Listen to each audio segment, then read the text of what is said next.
Shooting it raw? Yes. Shooting it raw.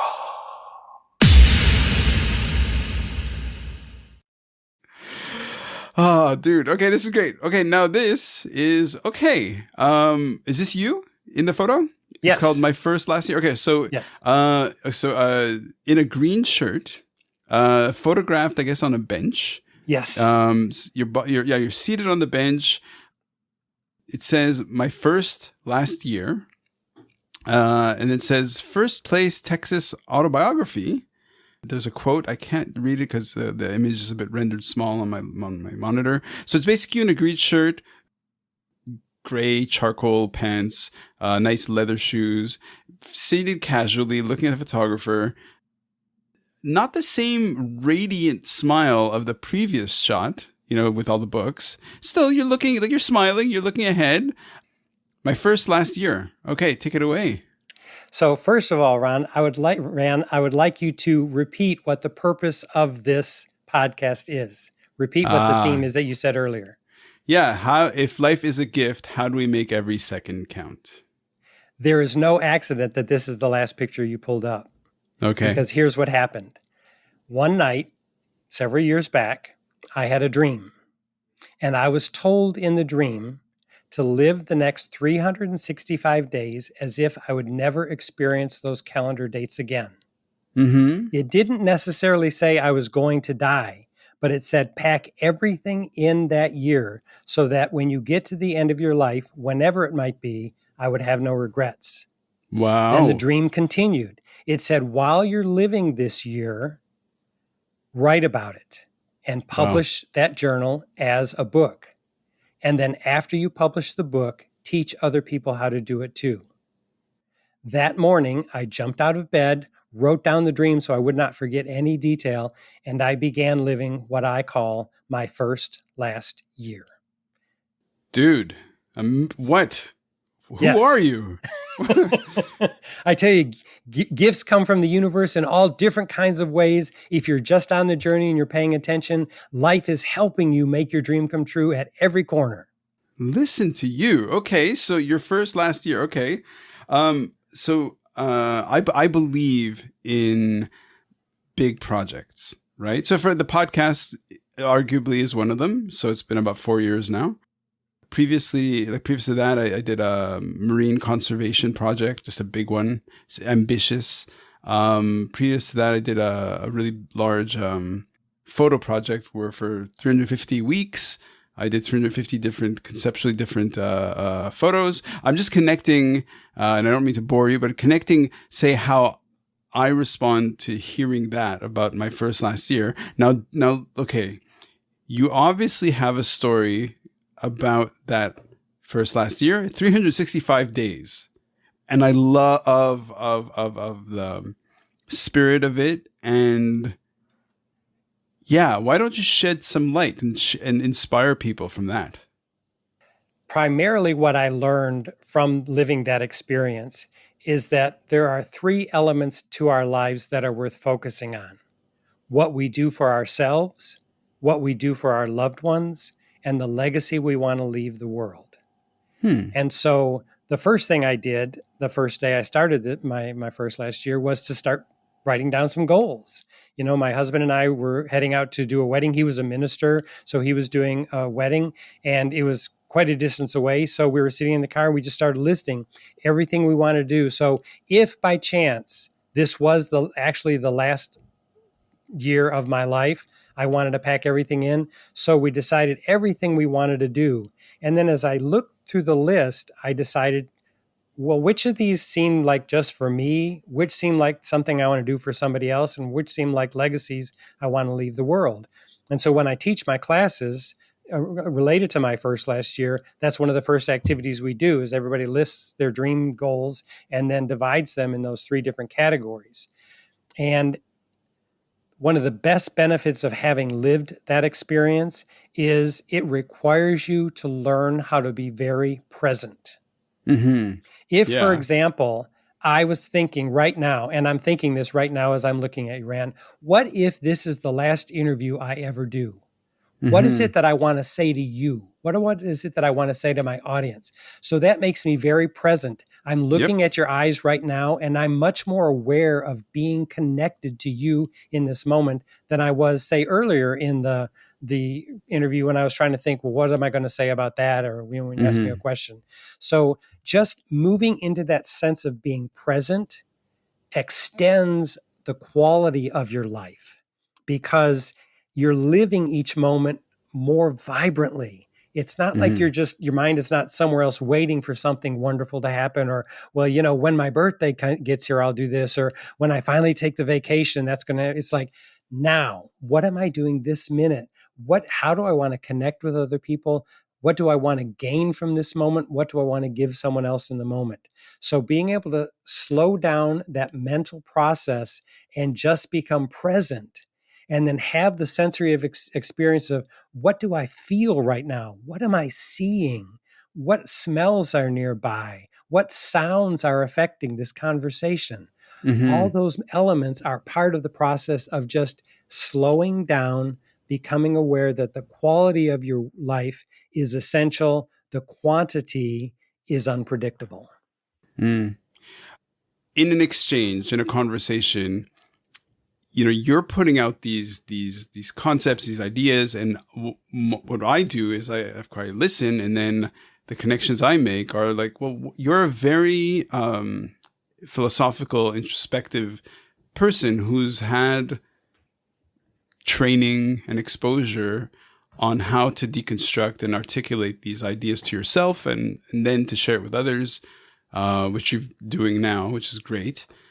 So in a sense, like, so when you've had near death experiences, when you come present to this idea of your own mortality, so in a way, you had this dream that said to you, okay, for the next 365 days, this is basically your last one, your last September 16th, your last October 40, no, not 40, October, like, 17th, whatever it is, right? And it makes you super, completely, totally present. How did it stick from day to day to day and not kind of go away after a month? Because in a way, to maintain the momentum, you have to commit to it. And obviously, you're the kind of person who makes those commitments.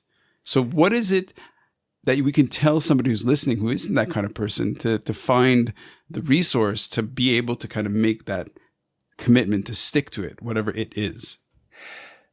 There are surprises along the way, and the journey shifts and changes, so it never becomes predictable. As soon as I got to the point where I thought, okay, I've got this, I understand how this works, I can kind of cruise through life, Mm-hmm. something unexpected would happen.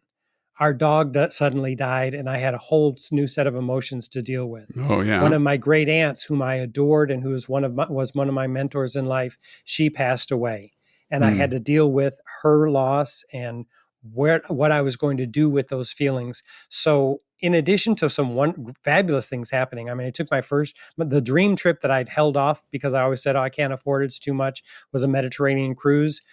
I told Nice. myself, you know, I can't wait. This is it. This is my first last year. And what was wonderful about that is, instead of thinking or making up excuses why I couldn't, as soon as I said I had to do it, my thinking shifted to say, okay, how can I create this experience Yeah. with the limited resources I had? And lo and behold, it fell into place just perfectly.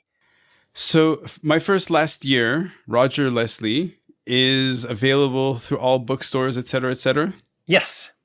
Yes. I don't necessarily want to hijack the direction of where you want to take the conversation, but I also want to ask the question of, because it's always interesting to me to see like how the universe responds, right? So you put this book out, and in a way, you don't know how people are going to respond. And obviously, you got like first place autobiography. You got awarded, you got recognized. But is there a thing that happened from the book that you touched somebody, you reached somebody, you inspired somebody, that you're just like, that's it. That's why I wrote the book. It's because of that.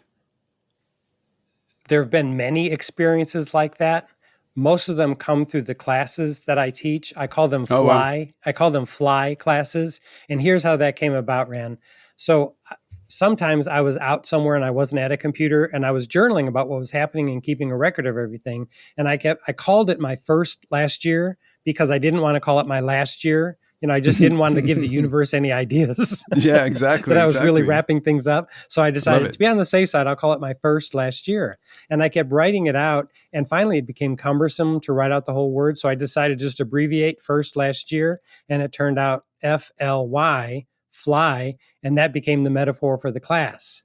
Nice. In the first time I taught the class, many years back, right after the book came out, there was a woman who wanted to see her brother in England. She was a lifelong diabetic. She wasn't in good health. She didn't have the money to do it, but something told her. In fact, during that class session, she just blurted out, "I want to see my brother." And she told the group afterwards, I really hadn't, that wasn't even on the list of things I wrote. It just sort of came to me. And so she explained her limitations. And she said, well, I don't know where I can stay because my brother lives in a small place. I can't stay with him. Somebody else in the group said, oh, I have a place in that town where she wanted to go. She said, you're kidding. She said, well, I don't have a way to get, she had to fly out of Austin to get there. She said, I can't drive that far. I don't have a way to get there. Well, somebody else, another couple in the group, they were starting their drive around the country. And they said, well, we'll make our first stop Austin and just drop you off at the airport and we'll take you there. Wow. So she went to England, and the first day she walked around some, and she had to go uphill to get to her brother's house. And along the way, she was a naturalist, and she found this apothecary shop that had some really great things in it that she wanted to bring back, but she didn't really remember exactly where it was. She said the first day she was there, she walked up this hill to get to her brother's and really struggled because it was she was in her late 60s, early 70s by then, and was diabetic and was struggling. So she said the last full day she was there, she wanted to go back to that shop. And she said she had started at the bottom of the hill again and knew it was somewhere up heading toward her brother's. She said that she walked so fast up that hill that she passed the shop and didn't even see it. Okay. And so she said that was the trip of her lifetime. Well, it turned out that actually was her last year. Oh. Less than 9 months later, she died. Wow. That's one of those moments where I thought, okay, I didn't do this dream didn't come to me just to do this for me. I'm to do this to help other people as well. Yeah. And that's part of the legacy I want to leave. What an amazing platform, stage, context, environment, setting, habitat, all the words, right? To say, okay, everyone, gather round 20, 30 people, 15 people, 100 people. We're going to get really present to this idea. How uplifting. How, Roger, this is crazy. Amazing. I am blessed by the experience every time. Yeah. Well, yes.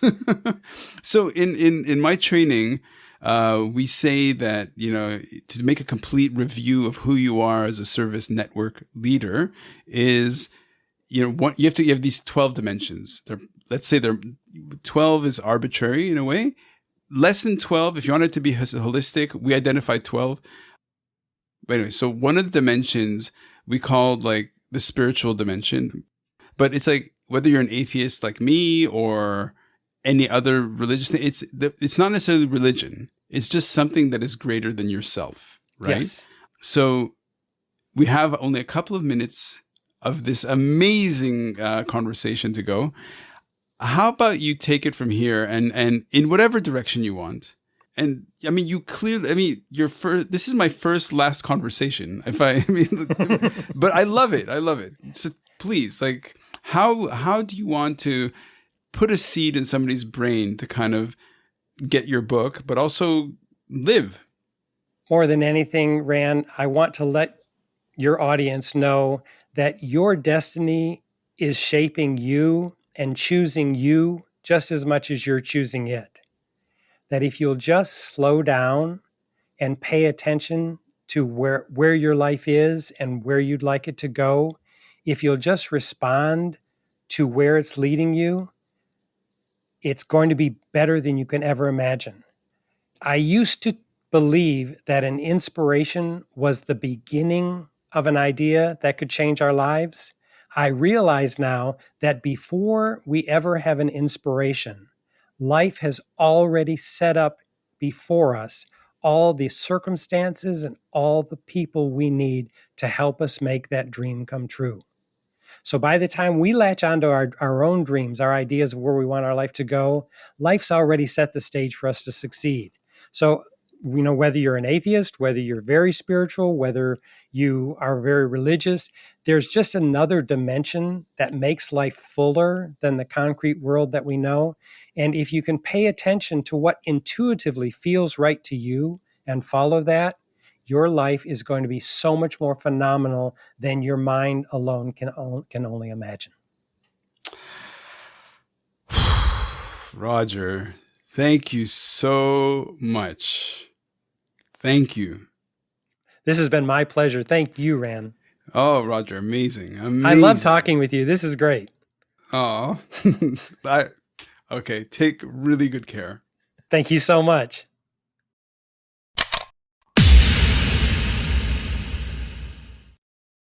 So is life really a gift? Really? Can you make every second count? That's the whole point of the podcast. So if you like what you've seen and you're inspired, because that really is my mission, then please give it a like, subscribe, and share. Shooting it raw? Yes, shooting it raw.